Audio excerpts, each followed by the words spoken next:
Hello everyone, welcome back to my channel. গরমে নতুন পটল উঠে গেছে, আর এই পটল দিয়ে আজকে আমি তৈরি করে নিলাম অনুষ্ঠান বাড়ির মতন নিরামিষ আলু পটলের রসা। কিভাবে আমি এই রেসিপিটি তৈরি করলাম চলো দেখে আসি। রেসিপিটি বানানোর জন্য আমি প্রথমেই কিছু পটল নিয়ে নিয়েছি, আর এই পটলের খোসাগুলোকে কিন্তু আমি এভাবে ছাড়িয়ে নিয়েছি।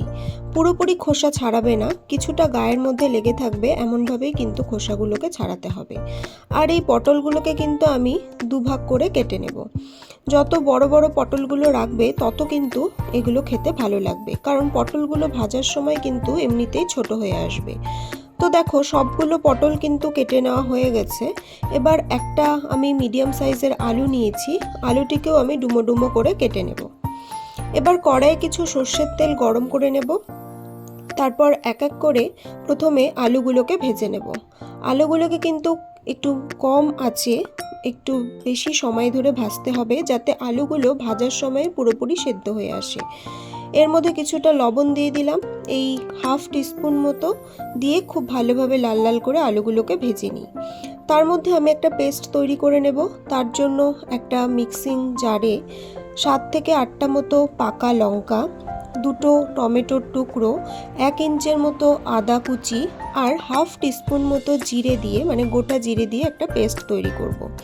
এদিকে দেখো, আলুগুলোও কিন্তু খুব ভালোভাবে ভাজা হয়ে গেছে আর সেদ্ধও হয়ে এসেছে প্রায়। এরপর আলুগুলোকে উঠিয়ে এর মধ্যে দিয়ে দেব কেটে রাখা পটলগুলোকে কিন্তু একদম মিডিয়াম আঁচে একটু সময় নিয়ে লাল লাল করে ভেজে নিতে হবে। পটলগুলো যদি ভালোভাবে ভাজা না হয় তাহলে ঝোলে দেওয়ার পর কিন্তু পটলগুলোর মধ্যে একটা চিউই ভাব চলে আসবে। সেই জন্য একটু সময় নিয়ে পটলগুলোকে ভাজবে। এদিকে দেখো, মশলাটিও কিন্তু খুব ভালোভাবে পেস্ট করা হয়ে গেছে।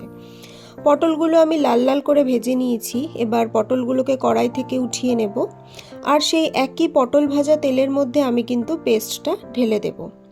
এবার এর মধ্যে দিয়ে দেব হাফ টিস্পুন মতো হলুদ গুঁড়ো, দিয়ে দেব স্বাদ অনুযায়ী নুন, আর খুব ভালোভাবে এটিকে এবার মিশিয়ে নেব।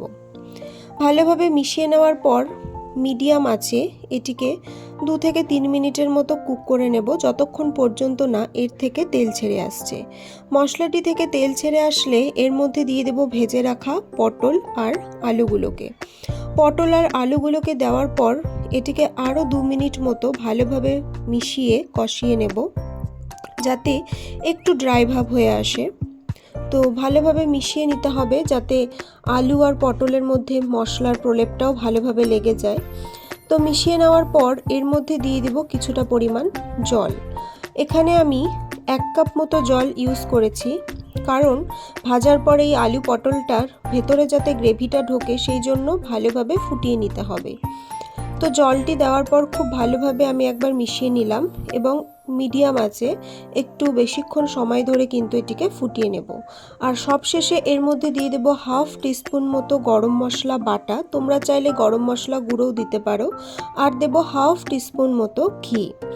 গরম মশলার ঘিটা দেওয়ার পর একটু নেড়েচেড়ে তারপরে কিন্তু গ্যাসটা অফ করে দেব। গরম ভাতের সাথে এই নিরামিষ আলু পটলের রসার রেসিপিটি তোমাদের কেমন লাগলো অবশ্যই কিন্তু কমেন্ট করে জানাবে।